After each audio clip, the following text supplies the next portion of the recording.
여러분들 반갑습니다. 강의사입니다. 최근 이슈로 LNF 같이 분석해 보도록 하겠습니다. 오늘도 분석에 앞서서 구독, 좋아요 눌러주시는 거 잊지 마시고, 그리고 오늘도 여러분들의 수익을 극대화시켜 주기 위해 준비해 놓은 게 있으니까 영상 끝까지 집중해서 잘 봐주시길 부탁드립니다. 자, 그럼 지금부터 바로 분석 시작하겠습니다. LNF와 뗄 수 없는 관계인 회사가 하나 있죠. 바로 테슬라입니다. 요즘 테슬라의 4680 배터리 관련해서 이런저런 이야기가 들리고 있습니다. 현재 테슬라가 팔고 있는 모델 중에 하이엔드급인 모델 S와 X에는 2170도 아닌 1865 배터리가 들어가고 있고, 베이스 모델인 모델 3와 Y에 2170 배터리가, 그리고 현재 사이버 트럭에만 4680 배터리를 사용하고 있는 것으로 알려져 있습니다. 테슬라의 기가팩토리에서 4680 배터리 양산을 하고 있는데, 이런 식으로 본인들이 만든 배터리를 모든 차량에 장착하는 게 현재 테슬라의 목표로 알려져 있습니다. 사이버트럭 배터리 스펙을 보면은 차량 한 개당 들어있는 배터리 팩 용량이 122.4kWh입니다. 그럼 4680 셀 한 개당 용량이 90Wh로 측정이 되는데, 이 90W가 122.4kW가 되려면은 총 들어가는 셀 수가 무려 1360개가 들어가게 됩니다. 테슬라 측에서 발표한 대로면은 사이버트럭은 현재 200만 대가 선주문이 있다고 합니다.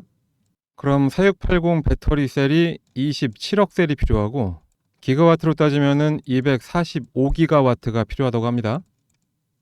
거기다가 기존에 판매하던 차량까지 4680으로 대체를 한다고 고려를 해보면은 어마어마한 양의 4680 배터리가 필요하게 된 셈이죠. 작년에 테슬라가 기가팩토리에서 4680 배터리를 만든다고 하면서 작년 10월 기준으로 2천만 셀을 만들었다고 발표를 했습니다. 그럼 단순 계산해 보면은 월 평균 250만 개가 생산 가능한 거죠. 차량 판매 추이를 봤을 때 2025년까지 그러면은 최소 3억 개는 만들어야 된다는 이야기인데, 지금 속도로 보면은 올해는 고작 한 3천만 개만 가능한 수치고, 그 수량은 정말로 말도 안 되게 부족한 상황인 겁니다. 테슬라의 배터리 생산에 좀 문제가 있다는 그런 기사입니다. 결국에는 생산 캐파 부족으로 목표치에 도달하기 어렵다는 뉴스인데, 그러면 저 부족한 문제를 해결하기 위해서라면 뭐가 필요할까요? 역시 그동안 수주 계약을 해왔던 업체들과 더 강력한 관계가 필요한 상황입니다. 일단 테슬라는 기가팩토리에서 직접 배터리 팩을 만들고 있습니다. 그렇기 때문에 테슬라의 궁극적인 목표는 어셈블리를 직접 하려고 하고 있습니다. 배터리 셀을 만드는 과정을 정말로 간단하게 요약을 하면은 양극과 음극 같은 전극을 만들고, 이후에 여러 형태의 캔에 넣은 다음에 용접을 하는 과정을 거치는데, 캔에 담은 이후의 과정을 어셈블리라고 합니다. 그러니까 본인들이 이 어셈블리 양을 늘리기 위해서 캔에 들어가는 소재들, 그 내부 소재를 젤리롤이라고 하는데, 이 젤리롤만 파운드리 형태로 외부에서 받는 식으로 하겠다는 겁니다. 이 젤리롤에 들어가는 부품 중에 양극과 음극 이런 극판을 따로 받을 수 있는지에 대해서 배터리 협력사들에게 공급 제한을 해 놓은 상태라고 하고, 그 제한을 받은 회사가 LG 에너지 솔루션과 파나소닉이라고 알려졌죠. 그런데 두 회사 다 배터리 셀 회사이기 때문에 완제품을 공급하는 게 더 유리할 수도 있어서 이번에 테슬라의 제안을 받아들일지 아직 결정은 되지 않았지만, 그래도 테슬라가 추구하는 형태도 확실히 큰 장점이 있습니다. 중국의 비아디가 최근 판매량을 앞섰다고 해도 중국 내 큰 내수 시장을 뒷배로 두고 확장한 면이 있기 때문에 분명히 글로벌로 뻗어나가는 데는 한계가 있고, 어쨌든 전기차 판매량이 압도적인 1등 회사는 테슬라가 맞습니다.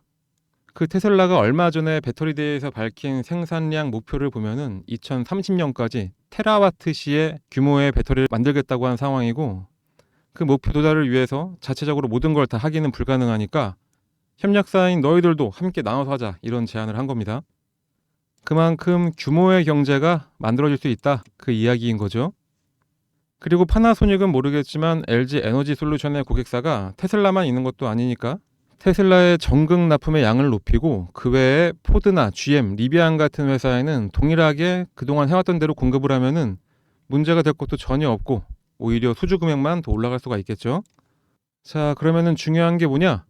결국 테슬라의 이런 방향이 미치는 최대 수혜를 받을 수 있는 회사, 그 회사가 어디냐면은 바로 LNF가 떠오를 수밖에 없습니다. LG 에너지 솔루션이나 파나소닉이나 둘 다 LNF의 고객사들이죠. LNF는 미국에 직접 진출하기 위해서 하나의 방편으로 레드우드 머티리얼즈와 파트너십을 맺고서 미국에 연간 10만 톤 규모의 양극재 합작 공장을 설립을 하고 있는데, 이 레드우드 머티리얼즈가 파나소닉에다가 양극재를 납품하기 시작하기로 했고, 작년 4분기에 발표한 내용에 따르면은 그 계약 규모가 수십억 달러로 알려져 있습니다. 그리고 LG 에너지 솔루션이야 말할 것도 없이 원래부터 LNF의 최대 고객사 중 하나였고요. LNF에서 총 매출 비중을 따져보면은 이 LG 에너지 솔루션을 통해서 테슬라에 납품한 게 70%를 차지했을 정도였습니다. 그리고 지난번에 말씀드렸지만 테슬라의 기가팩토리에 대한 10기가와트 양극재 직접 납품, 그렇게 테슬라가 캐파 확장을 하게 되면은 직접적으로 수혜를 받는 게 LNF일 수밖에 없습니다. 셀 업체처럼 직접적인 타격이 전혀 없고, 어쨌든 많아진 수량만 공급을 하게 되는 LNF는 그냥 그 수혜를 그대로 받아가게 될 수밖에 없는 구조가 되겠죠. 그리고 테슬라가 전극을 받는다고 했습니다. 이 전극에 양극재만 있는 게 아니죠. 바로 음극재도 포함이 됩니다. 우리 한국의 음극재 선두 기업이라고 하면은 딱 떠오르는 게 포스코가 있고요. 포스코는 천연 흑연하고 인조 흑연, 그리고 대주전자재료 같은 데가 있습니다.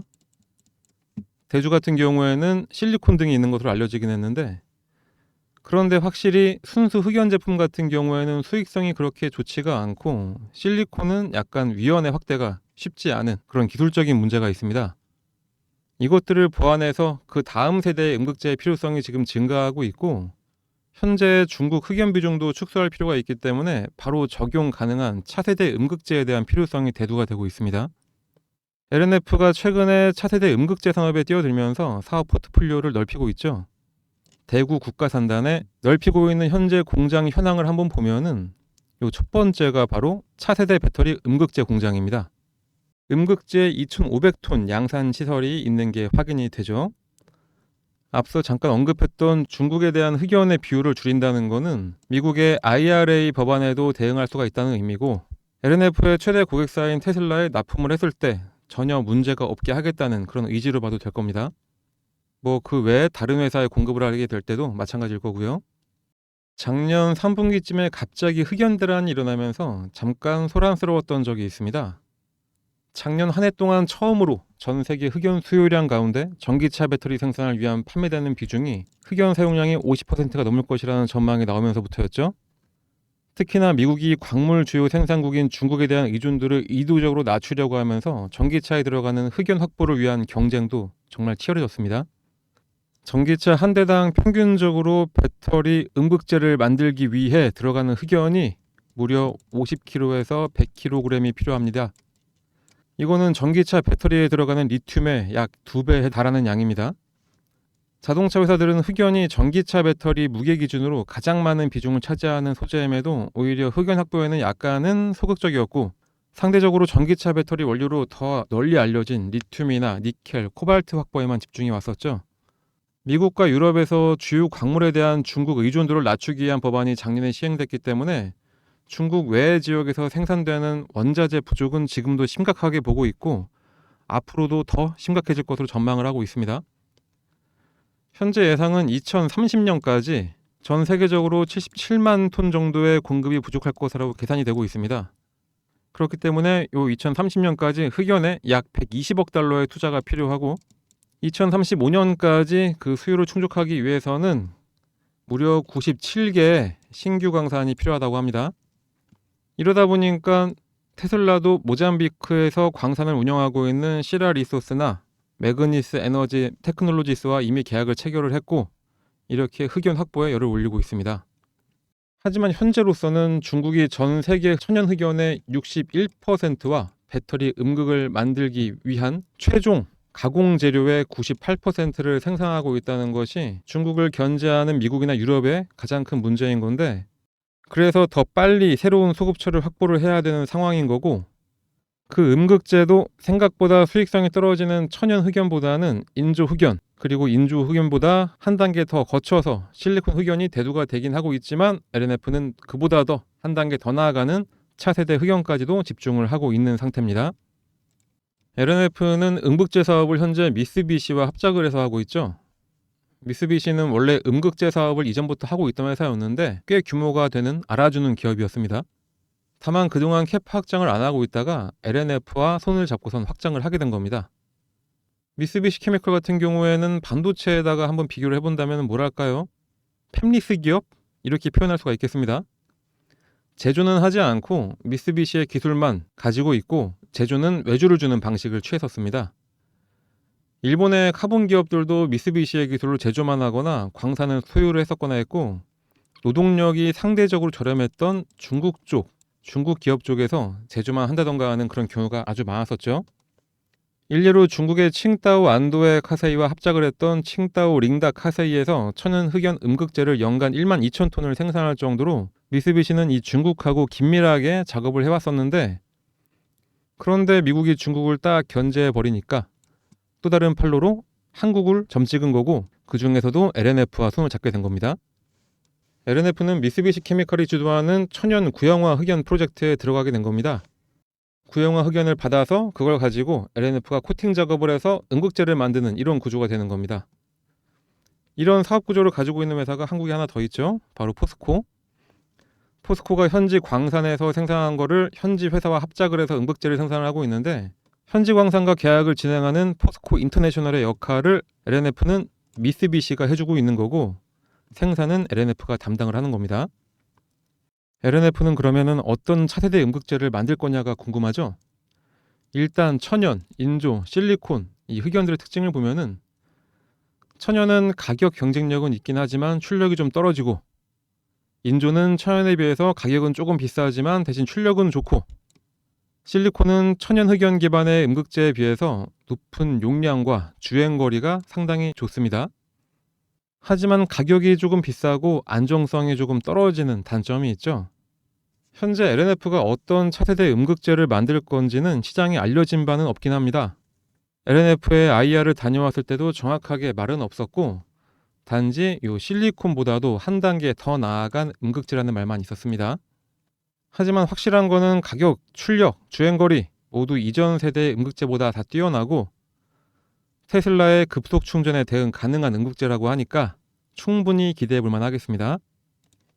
오늘은 테슬라가 사업 방향을 정하면은 LNF가 왜 수혜를 보게 되는지에 대한 영상을 한번 제작을 해봤는데, 이렇게 추가적인 이슈가 나와도 영상 제작하는 시간이 조금 걸리기 때문에 바로 알려드리기가 좀 어렵습니다. 우측에 보시면은 텔레그램 보이시죠? 새로운 소식이나 수익 낼 수 있는 급등 가능한 종목이 포착되면은 텔레그램에서도 바로바로 대응 가능하도록 안내를 해드리고 있으니까, 아직도 안 들어오신 분들 계시면은 꼭 들어오셔서 저희랑 함께 하시고요. 차트는 솔직히 분석할 건 없으니까 잠깐 수급만 좀 볼까요? 자, 연기금이 너무나 눈에 띕니다. 계속해서 수급 들어오는 거 보이시죠?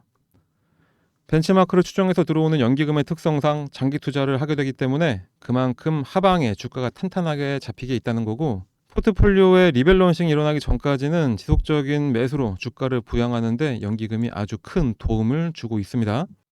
그런데 우리 개인들은 조금만 상승을 하면은 바로바로 팔고 있죠. 우리 개인들이 한 달간 열심히 팔 때 연기금이 그 물량을 다 쓸어가 버렸고요. 이렇게 우리 개인들은 물량을 뺏기면서 50% 수익 낼 수 있는 거를 5%만 수익을 내는 겁니다. 그리고 5%만 딱 수익 내고 익절은 항상 옳다 하면서 자기 만족하는 분들도 계시겠죠? 자, 그러지 마시고 50%의 수익을 낼 수 있는 거는 50%의 수익을 내면 됩니다. 제 영상 보시는 여러분들만큼은 꼭 이렇게 투자하시길 바라고요.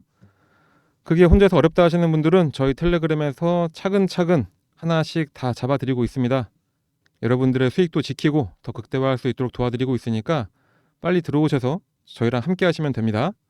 자, 그러면 일단은 텔레그램 들어오는 방법 이것 먼저 설명드리겠습니다. 텔레그램에 들어오시는 방법은 이 영상 하단에 이 더보기 버튼을 한번 눌러주시면은 여기에 이렇게 링크가 나옵니다. 이 링크 한번 딱 터치하거나 클릭하시면 되고, 아무나 들어와서 저희 양질의 정보를 다 받아가시면 안 되는 거기 때문에 저희가 현재는 비공개 채널로 운영을 하고 있습니다. 그래서 귀찮으시더라도 딱 한 가지만 더 해주시면 되는데요. 요 상단에 나와 있는 번호로 입장, 그리고 텔레그램에서 사용하실 닉네임 말고 실제 성함 사용하실 거면은 그냥 입장하고 성함 작성해서 이쪽으로 딱 문자 하나만 발송해 주시면 됩니다. 다시 한번 말씀드리지만 지금은 정말로 실시간으로 대응해야 될 아주 중요한 상황입니다. 지금 400분 가까운 주주님들 들어와 계시니까 남들 대응 잘하고 있을 때 소외받지 마시고 빨리 들어오셔서 저희랑 함께 하시길 바라고요. LS 머티리얼즈뿐만 아니라 여러분들 갖고 있는 종목에 대한 대응 가격, 그리고 시장 상황, 그리고 단기 매매, 매집 종목까지 다 공유해 드리고 있으니까 빨리 들어오셔가지고 이 수익들 잘 가져가시길 바랍니다. 자, 그리고 물론 조정을 좀 받고 있긴 하지만 11월 말대의 주가 지수와 현재를 비교를 해본다면은 솔직히 엄청나게 많이 오른 건 사실이긴 합니다. 이 기조는 꾸준히 잘 이어갈 거라고 저는 보여지고 있습니다.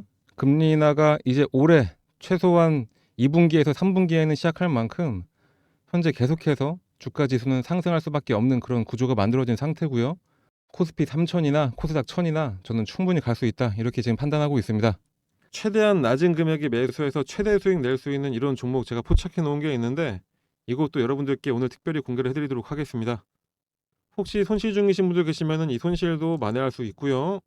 수익 잘 내고 계신 분들이라면은 이 수익 아주 크게 극대화시킬 수 있는 그런 종목이 될 수 있습니다. 그럴 만큼 영상 끝까지 집중해서 봐주시고 어떤 종목인지 확인해서 꼭 매수하셔가지고 요 수익들 잘 챙겨가시길 바랍니다.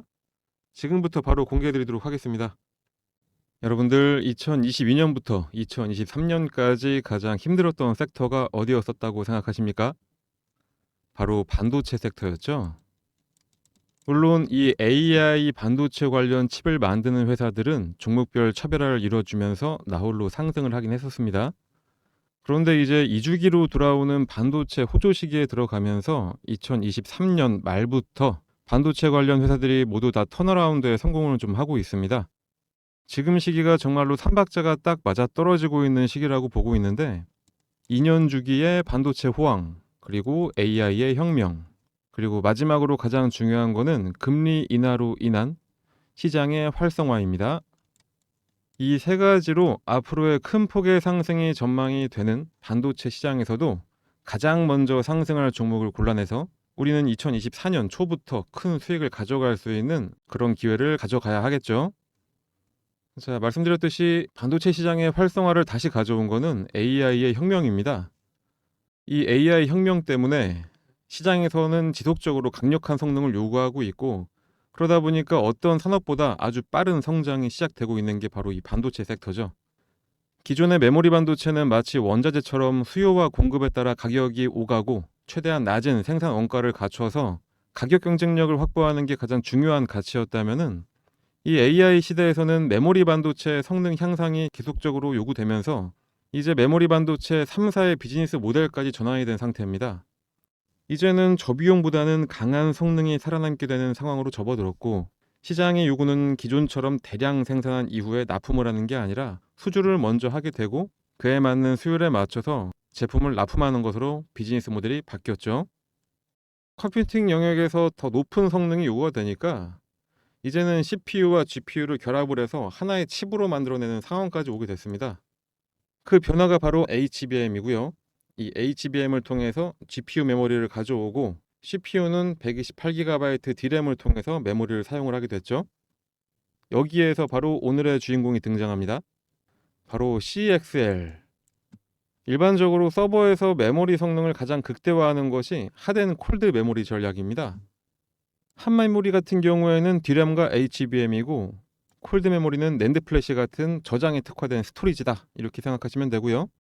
그런데 핫 메모리와 콜드 메모리 사이에 데이터를 이동하는 과정에서 지연이 발생을 하게 되는데, 그래서 바로 핫과 콜드 이 딱 중간에 웜 메모리라는 게 생긴 거고, 요 웜 메모리가 바로 CXL인 겁니다. 말이 조금 어려운 것 같은데 쉽게 냉탕과 온탕 사이의 미지근한 물이다, 이렇게 생각하시고, 이렇게 웜 메모리가 생기게 되면은 콜드 메모리에서 데이터를 꺼내오는 일을 최대한 줄여서 웜 메모리에서 데이터를 꺼내올 수 있게 됩니다. 그렇게 되니까 DDR5 D램 단일 스트림 테스트 결과보다 D램과 CXL 메모리를 추가한 것이 무려 3.2배나 빠른 속도로 처리가 된다는 게 확인이 됐습니다. 거기다가 CXL의 또 다른 의미는 이렇게 메모리 대역폭을 늘리는 것뿐만 아니라 메모리 용량 확장에도 아주 큰 의미가 있습니다.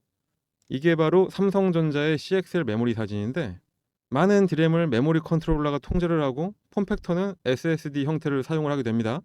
이게 바로 D램이고 이게 바로 SSD입니다. SSD는 뭐 하드디스크라고 불렸던 저장 장치의 진화된 버전이죠. 자, 이렇게 되니까 서버에 교체 없이 기존 SSD 자리에 바로 꽂아서 사용할 수가 있게 된 거고, 바로 이게 따로 설치할 게 없는데 추가적인 디램 용량이 생기는 엄청난 장점이 생기게 되는 겁니다. 이 장점은 특히 AI 서버에서 가장 중요한 데이터 센터에서 엄청난 위력을 발휘하게 되는데요. 데이터 센터에서의 효율적인 메모리 용량 관리로 비용 절감도 가능하고, 데이터를 효과적으로 조절해서 지연되는 전송 시간을 줄여주기 때문에 센터의 성능도 더 강화가 되게 됩니다. 빅테크 기업인 엔비디아나 AMD도 더 많은 용량의 HBM을 탑재를 해서 칩의 성능을 올리는 방향으로 개발을 하고 있기 때문에 앞으로도 메모리 대역폭을 늘리는 문제는 계속해서 나올 수밖에 없고, 그 과정에서 대역폭을 증가시키는 이 CXL 역시 더욱더 요구가 될 수밖에 없습니다. 마켓 리서치에서 이미 조사한 거에 따르면 2026년까지는 15억 달러, 2028년까지는 128억 달러 규모로 성장한다고 전망을 하고 있을 정도로 현 시점에서 아주 중요한 부품이다, 이렇게 말할 수 있겠습니다.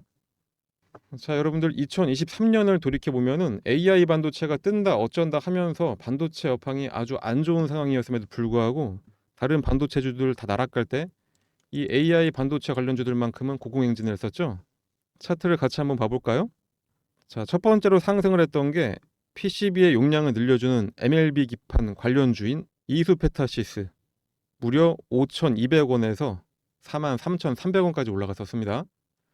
그리고 두 번째는 디램의 성능을 더욱 강화한 HBM 관련주, 대장은 SK 하이닉스였지만 가장 큰 수혜를 받았던 TC본더를 만들어내는 한미반도체, 11,150원에서 무려 67,900원까지 올라갔었고요. 세 번째는 온디바이스 AI에 특화된 MPU 관련주들, 대장주가 칩스 앤 미디어라고 알려져 있는데 6,750원에서 무려 34,900원까지 올라갔었습니다. 이제 네 번째가 기다리고 있는 겁니다. 그게 바로 CXL 관련주죠. 시장에서 이제 막 나온 이슈이기 때문에 어떤 종목을 골라서 사야 할지가 정말로 아주 중요한 상황입니다. 잘 고른 종목은 바로 이수페타시스, 한미반도체, 칩스앤미디어처럼 이렇게 큰 폭의 상승의 흐름을 보일 종목인 거죠. 물론 여기저기 인터넷 검색해보면은 이 CX 관련주 알아볼 수는 있습니다. 하지만 엄청난 수익을 안겨줄 진짜 종목, 진짜 템베거를 보여줄 종목을 매수해서 큰 수익을 가져가야만 하겠죠. 아무 종목이나 막 샀다가 여기가 바닥인 줄 알았는데 지하를 경험할 수도 있습니다. 자, 영상에서는 어떤 종목을 얼마에 사라고 말씀드리기에는 현행법상 약간 문제의 소지가 있기 때문에 이 해당 종목과 매수 가격을 받기 위해서는 다른 거 필요 없이 이 상단의 번호로 그냥 숫자 1이라고만 작성해서 문자 하나만 넣어주시면 됩니다.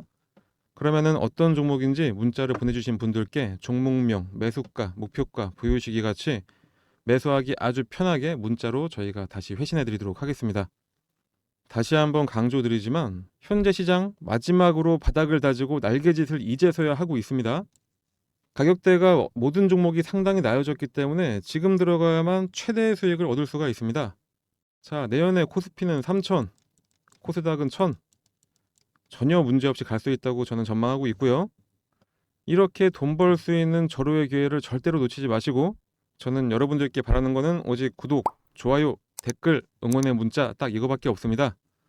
그러니까 이왕 응원의 문자도 한 개 보내주실 겸해서 1이라고 딱 써주시고 옆에다가 뭐 화이팅, 영상 잘 봤습니다, 뭐 이런 식으로 작성 한번 해주신 다음에 이쪽으로 문자 하나만 넣어주세요. 그러면은 정말로 큰힘 날 것 같습니다. 그러면 더욱더 양질의 종목을 여러분들께 제가 더 가져올 수가 있겠죠. 자, 지금 방송 보시는 분들 한 번씩 꼭 문자 보내주시고요. 제가 항상 자주 드리는 말씀이 있는데 여러분들은 아무런 생각, 고민, 걱정 이런 거 할 필요가 절대로 없습니다.